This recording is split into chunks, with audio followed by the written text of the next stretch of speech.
ಜಿಲ್ಲೆಯ ಶಿಡ್ಲಘಟ್ಟ ನಗರದಲ್ಲಿ ಕರ್ನಾಟಕದ ನೂತನ ಮುಖ್ಯಮಂತ್ರಿ ಡಿಕೆ ಶಿವಕುಮಾರ್ ಅವರ ಪದಗ್ರಹಣ ಸಂಭ್ರಮದ ಹಿನ್ನೆಲೆ ಕಾಂಗ್ರೆಸ್ ಯುವ ಮುಖಂಡ ವಿಜಯಕುಮಾರ್ ನೇತೃತ್ವದಲ್ಲಿ ಸಲ್ಲಾಪುರಮ್ಮ ದೇವಾಲಯದಲ್ಲಿ ವಿಶೇಷ ಪೂಜೆ ನೆರವೇರಿಸಲಾಗಿದೆ. ಬಳಿಕ ಸಾರ್ವಜನಿಕರಿಗೆ ಬಿರಿಯಾನಿ ವಿತರಣೆ ಮಾಡಿ ಸಂಭ್ರಮ ಆಚರಿಸಲಾಗಿದೆ. ಚಿಕ್ಕಬಳ್ಳಾಪುರ ಜಿಲ್ಲೆಯ ಶಿಡ್ಲಘಟ್ಟ ನಗರದ ಬಸ್ ನಿಲ್ದಾಣದ ಸಮೀಪದ ಸಲ್ಲಾಪುರಮ್ಮ ದೇವಾಲಯದಲ್ಲಿ ಡಿಕೆ ಶಿವಕುಮಾರ್ ಅವರ ಮುಖ್ಯಮಂತ್ರಿ ಪದಗ್ರಹಣದ ಅಂಗವಾಗಿ ವಿಶೇಷ ಪೂಜೆ ಹಾಗೂ ಸಾರ್ವಜನಿಕರಿಗೆ ಬಿರಿಯಾನಿ ವಿತರಣೆ ಕಾರ್ಯಕ್ರಮ ನಡೆಯಿತು. ಈ ಸಂದರ್ಭದಲ್ಲಿ ಮಾತನಾಡಿದ ಕಾಂಗ್ರೆಸ್ ಯುವ ಮುಖಂಡ ವಿಜಯಕುಮಾರ್, 4 ವರ್ಷಗಳ ಹಿಂದೆ ಡಿಕೆ ಶಿವಕುಮಾರ್ ಅವರು ಕರ್ನಾಟಕದ ಮುಖ್ಯಮಂತ್ರಿಯಾಗಬೇಕು ಅಂತ ಸಲ್ಲಾಪುರಮ್ಮ ದೇವಿಗೆ ಹರಕೆ ಹೊತ್ತಿದ್ದೆ. ಇಂದು ಆ ಹರಕೆ ಫಲಿಸಿರುವುದು ಅಪಾರ ಸಂತಸ ತಂದಿದೆ ಎಂದಿದ್ದಾರೆ. ರಾಜ್ಯದ ಅಭಿವೃದ್ಧಿ, ಸುಶಾಸನ, ರೈತರ ಕಲ್ಯಾಣ ಹಾಗೂ ಯುವಕರಿಗೆ ಹೆಚ್ಚಿನ ಉದ್ಯೋಗಾವಕಾಶಗಳು ದೊರೆಯಲಿ ಎಂದು ದೇವಿಯಲ್ಲಿ ವಿಶೇಷ ಪ್ರಾರ್ಥನೆ ಸಲ್ಲಿಸಲಾಗಿದೆ. ಡಿಕೆ ಶಿವಕುಮಾರ್ ಅವರ ನಾಯಕತ್ವದಲ್ಲಿ ರಾಜ್ಯವು ಅಭಿವೃದ್ಧಿಯ ಹೊಸ ದಿಕ್ಕಿನತ್ತ ಸಾಗಲಿದೆ ಎಂಬ ವಿಶ್ವಾಸವನ್ನ ಅವರು ವ್ಯಕ್ತಪಡಿಸಿದ್ದಾರೆ. ಇನ್ನು ಕಾರ್ಯಕ್ರಮದ ಬಳಿಕ ಸಾರ್ವಜನಿಕರಿಗೆ ಬಿರಿಯಾನಿ ವಿತರಣೆ ಮಾಡಲಾಗಿದೆ. ದೇವರ ಮಾಳೂರು ರಾಕೇಶ್, ಡಾಲ್ಫಿನ್ ಸ್ಕೂಲ್ ನಾಗರಾಜ್, ಮಧು ಸೇರಿ ಕಾಂಗ್ರೆಸ್ ಮುಖಂಡರು, ಕಾರ್ಯಕರ್ತರು, ಅಭಿಮಾನಿಗಳು ಹಾಗೂ ಸಾರ್ವಜನಿಕರು ಭಾಗವಹಿಸಿ ಸಂಭ್ರಮದಲ್ಲಿ ಪಾಲ್ಗೊಂಡಿದ್ದರು. 4 ವರ್ಷಗಳ ಹಿಂದೆ ಡಿಕೆ ಶಿವಕುಮಾರ್ ಅವರು ಮುಖ್ಯಮಂತ್ರಿಯಾಗಲಿ ಎಂದು ಸಲ್ಲಾಪುರಮ್ಮ ದೇವಿಗೆ ಹರಕೆ ಹೊತ್ತಿದ್ದೆ. ಇಂದು ಆ ಹರಕೆ ಈಡೇರಿದ್ದು ತುಂಬಾ ಸಂತೋಷವಾಗಿದೆ. ರಾಜ್ಯದ ಅಭಿವೃದ್ಧಿ ಹಾಗೂ ಜನರ ಒಳಿತಿಗಾಗಿ ಅವರು ಉತ್ತಮ ಆಡಳಿತ ಕೊಡಲಿ ಎಂದು ದೇವಿಯಲ್ಲಿ ಪ್ರಾರ್ಥಿಸಿದ್ದೇನೆ ಎಂದಿದ್ದಾರೆ. ಈ ದಿವಸ ಶಿಡ್ಲಘಟ್ಟದಲ್ಲಿ ಒಂದು ಹಬ್ಬದ ವಾತಾವರಣ ಮನೆ ಮಾಡಿದೆ.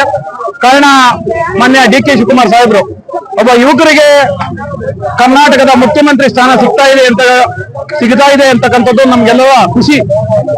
ಈ ಖುಷಿ ದಿನವನ್ನ ನಾವು ಲಡ್ಡು ವಿತರಣೆ ಮತ್ತು ಬಿರಿಯಾನಿ ವಿತರಣೆ ಮೂಲಕ ಆಚರಣೆ ಮಾಡ್ತಾ ಇದ್ದೇವೆ.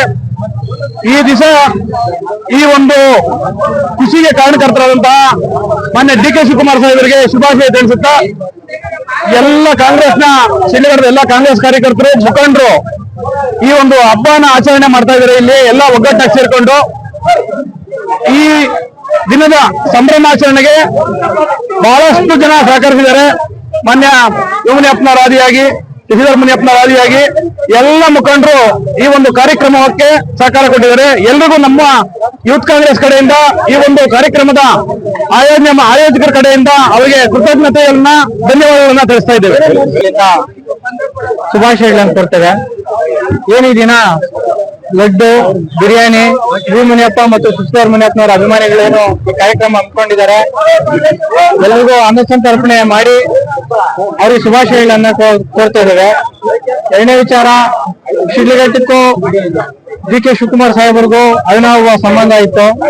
ಅದೇ ರೀತಿ ಅವಿಭಾಜ್ಯ ಜಿಲ್ಲೆ ಆದಂತಹ ಕೋಲಾರ, ಚಿಕ್ಕಬಳ್ಳಾಪುರ, ಬೆಂಗಳೂರು ಗ್ರಾಮಾಂತರ ಜಿಲ್ಲೆಗಳಿಗೆ ಏನ್ ಎತ್ತಿನಹೊಳೆ ಮುಖಾಂತರ ನೀರು ಏನು ಯೋಜನೆ, ಎತ್ತಿನಹೊಳೆ ಯೋಜನೆ ಇದೆ, ಅದು ತ್ವರಿತವಾಗಿ ಆಗುತ್ತೆ ಅಂತ ಹೇಳಿ ಸಾಹೇಬರು ಮುಖ್ಯಮಂತ್ರಿಗಳಾಗ್ತಿರೋದ್ರಿಂದ ತ್ವರಿತವಾಗಿ ಆಗ್ತದೆ ಅಂತ ಹೇಳಿ ನಾವು ಭಾವಿಸ್ತಾ ಇದ್ದೀವಿ.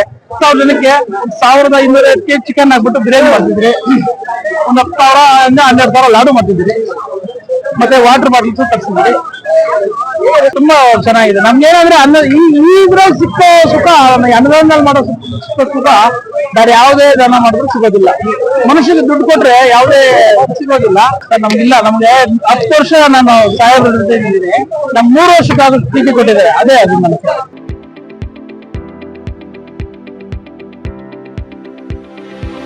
ಯಶಸ್ ವಿದ್ಯಾಕೇಂದ್ರ ಮತ್ತು ಯಶಸ್ ಪಿಯು ಕಾಲೇಜಿನಲ್ಲಿ 2026-27ನೇ ಸಾಲಿನ ಪ್ರವೇಶಾತಿ ಆರಂಭವಾಗಿದ್ದು, ಮಾಂಟೆಸರಿಯಿಂದ 10ನೇ ತರಗತಿಯವರೆಗೂ ಹಾಗೂ ಪಿಯು ಕಾಲೇಜು ಪ್ರವೇಶಾತಿ ಪ್ರಾರಂಭವಾಗಿದೆ. ನಮ್ಮಲ್ಲಿ ಸೈನ್ಸ್, ಕಾಮರ್ಸ್ ಕೋರ್ಸ್ಗಳು ಲಭ್ಯವಿದ್ದು, ಸೈನ್ಸ್ನಲ್ಲಿ ಪಿಸಿಎಂಬಿ ಹಾಗೂ ಪಿಸಿಎಂಸಿ ಕೋರ್ಸ್ಗಳಿದ್ದು, ಕಾಮರ್ಸ್ನಲ್ಲಿ ಸಿಬಿಎ ಹಾಗೂ ಎಸ್ಎಬಿಎ ಕೋರ್ಸ್ಗಳಿವೆ. ಕೆಲವೇ ಸೀಟ್ಗಳು ಮಾತ್ರ ಲಭ್ಯವಿದ್ದು, ಅತ್ಯಾಧುನಿಕ ಶಿಕ್ಷಣ, ಉತ್ತಮ ಶಿಕ್ಷಕರು ಇದ್ದು 100ಕ್ಕೆ 100ರಷ್ಟು ಫಲಿತಾಂಶ ನೀಡಲಾಗ್ತಾ ಇದೆ. ಮಕ್ಕಳನ್ನ ಕರೆದುಕೊಂಡು ಬರಲು ಶಾಲಾ ವಾಹನ ವ್ಯವಸ್ಥೆ ಕೂಡ ಲಭ್ಯವಿದೆ. ಒಮ್ಮೆ ಭೇಟಿ ನೀಡಿ.